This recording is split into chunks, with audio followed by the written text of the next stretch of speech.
Africa can put money in your pocket. Show me the money. Listen, even if you're not an investor, right?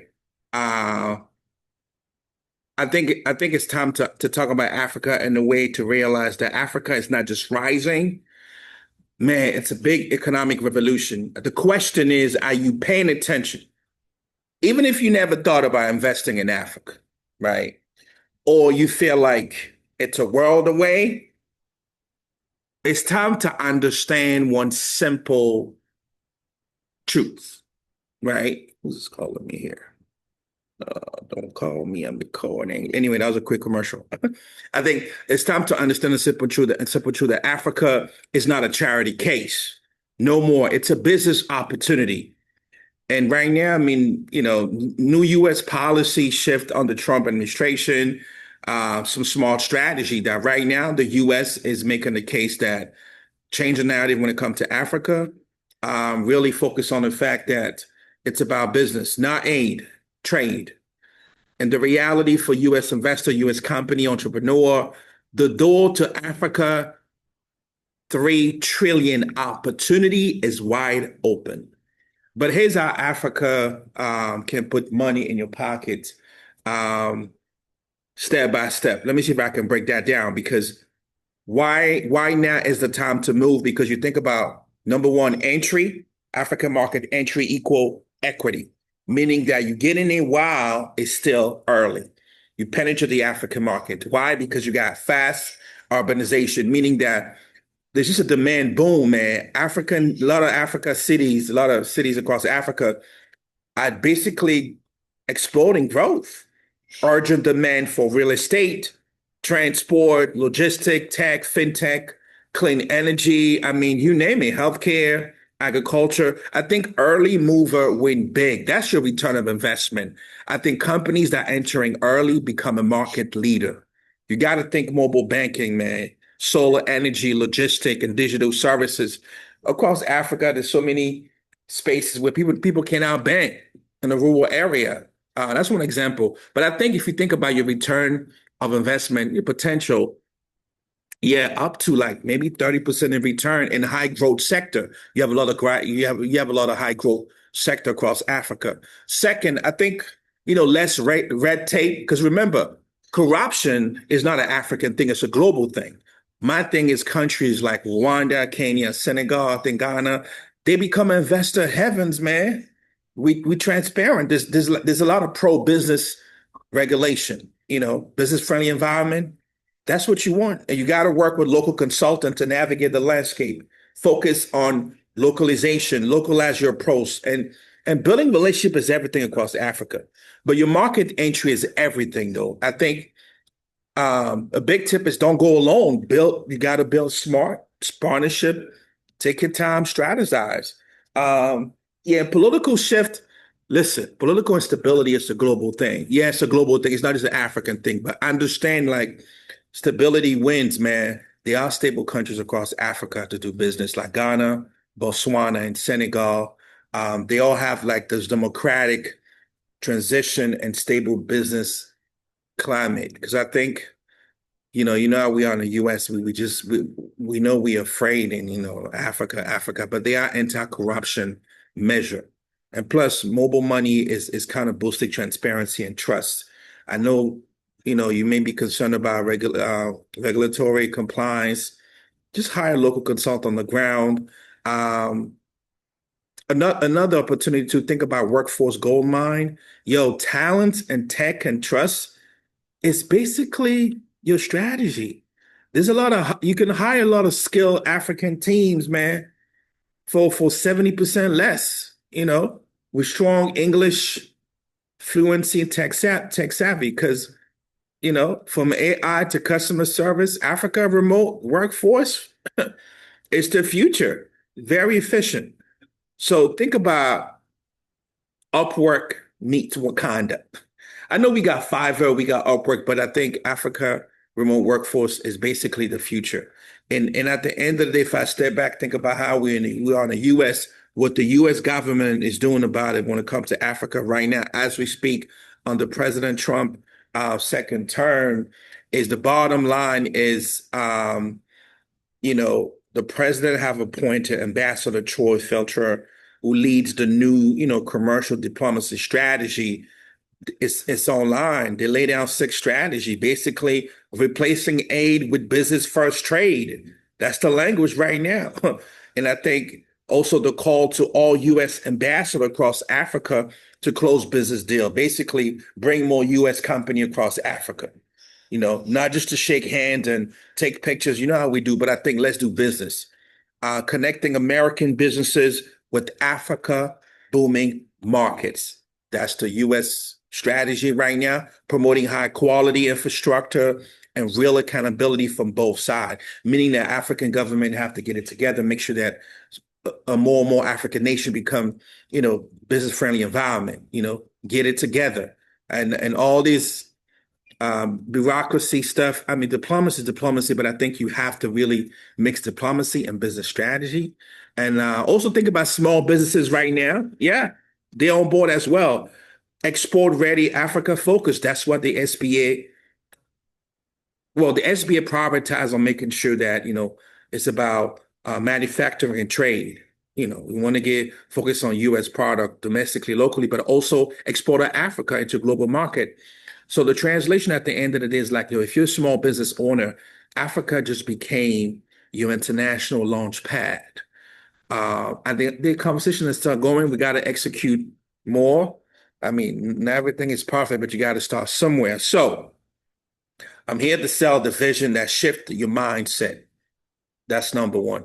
Because to succeed in Africa, you have to speak the language of opportunity, not charity. You got to talk return of investment. That's it. Africa is scalable, it's young, tech driven, and ready, man. And we've been missing the mark. But you got to think long term when it comes to Africa, though, because by 2050, Africa will have 2.5 billion people and trillion in spending power, right? Did I get the data right? Yeah. Double check that. So you got to use what you know. And I know in the West, we got a lot of Western playbook, we got a venture capital mindset, but you got to, turn into African context, and ask yourself, what are the strategy and solution that are needed, and how you can look at it from both sides. I'm gonna give you some example. Like you think about area strategy of investment, right? Because we talk about investment. Think about how U.S. company can co-invest in the African textile factory, for example, or partner with existing one. Think about how technology U.S. firm are like, we can provide automation, clean energy, or digital tech to African manufacturer. Because so many untapped potential, so many sectors that need investment, that need partnership. We can train a training exchange program to train African textile worker and U.S. small businesses. You can export readiness, contingent upon if you're ready for export. You can market, promote, African made product in the U.S. In the U.S. market. Trade financing, like the government got a lot of tools. There's a lot of resources too. You think about how you can fund cross-border deal. Like, listen, I'm not trying to be pictures romanticize blah blah blah because nothing is perfect. I'm saying that policy alignment, U.S. supports for the African continental free trade area can help open smooth trade channel because right now this is concept of made trade simple across Africa. So I feel like we need to get it going. Why is this such a hot topic right now, if you ask me? Because I don't know if you heard about the AfCFTA, right? The African Continental Free Trade Area. It's new, it's massive. It's not a new conversation, but it's basically the world's largest free trade area by numbers of African country, basically made trade simple. U.S.-Africa trade, I think, is definitely shifted. There's a growing interest in mutual benefit instead of aid. I think that's the language. That's the word on the street.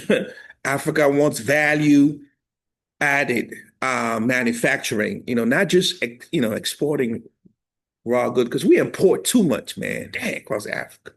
Geez, we got to build domestically, locally, but we got to do business. Africa's open to the world for business. Africa has young workers, man, growing cities and abounding so many what cotton, right? Climate friendly, fair trade angle. I think that's the appeal to both like U.S. company and policymaker. But bottom line, I think the summary here is basically to say that, you know, you have to look at the African continental free trade area plus U.S. small business export, a equal powerful opportunity for shared growth. I'm not saying things are going to happen overnight, but I think with the right partnership, this can transform African economy and offer new market for U.S. businesses, all while, continue to build that stronger U.S. Africa tie, regardless of where you stand, your school of thought, or whatever concept you have when it comes to doing business in Africa. I feel like the call to action is basically in 2025 to say to yourself, you can be an early mover. You got to build wealth with purpose sometimes, man. You got to be strategic. So whether you're an entrepreneur, small business, or investors, when it comes to Africa, the message is simple. Africa is your next business chapter. I do dive in deep though, so you gotta, buy my guide on Amazon. It's called Entering the African Market. You can click below on the link. I'm basically selling you the vision first, so you can visualize how you can be successful across Africa, and then I prepare you, meaning that I do like Africa market readiness assessment. We do survey. Gotta just assess if you're ready, if you prepare, before you even enter, because you got to do your due diligence. Um, and then, yeah, and join me live next Thursday on May 29 from 6 to 7 p.m. in Cambridge, Massachusetts. The location is the Venture Cafe Cambridge. It's a big global space. So many investors, innovator, international students, international entrepreneur. We're going to be on 1 Broadway, on the fifth floor in Cambridge, Mass. Presentation talking about, really strategy for U.S. investor to penetrate the market, how to enter the market. I'm going to have some insight from a few guest presenter. One will be from Burkina Faso, who has direct tie to the president of Burkina Faso. And you know how Burkina Faso right now is. The president of Burkina Faso is hot. Shout out to President Traore, making the case that we have to invest locally, domestically, put Africa first. He's putting Burkina Faso first. But I'm just wearing my business strategy hat, my U.S. Africa economic relation advising expertise, just to talk about the business case, man. And in a couple of days, it's Africa Day. It's around the world. Every May 25th, the world celebrate Africa Day, about really celebrating Africa, man. Just so we can invest it with our Africa, with our money, with our strategy, with our value. And I think to really stay the course, to really understand that we can do this together, despite the setback, even if we have a lot going on around the tariff and so on. But it's good to be consistent, having a conversation about turning your potential into prosperity, and to start with really, really be consistent talking about this business opportunity across Africa, and how can Africa put money in your pockets. Until next time, stay inspired, stay composed, for you've been consciously exposed. Peace.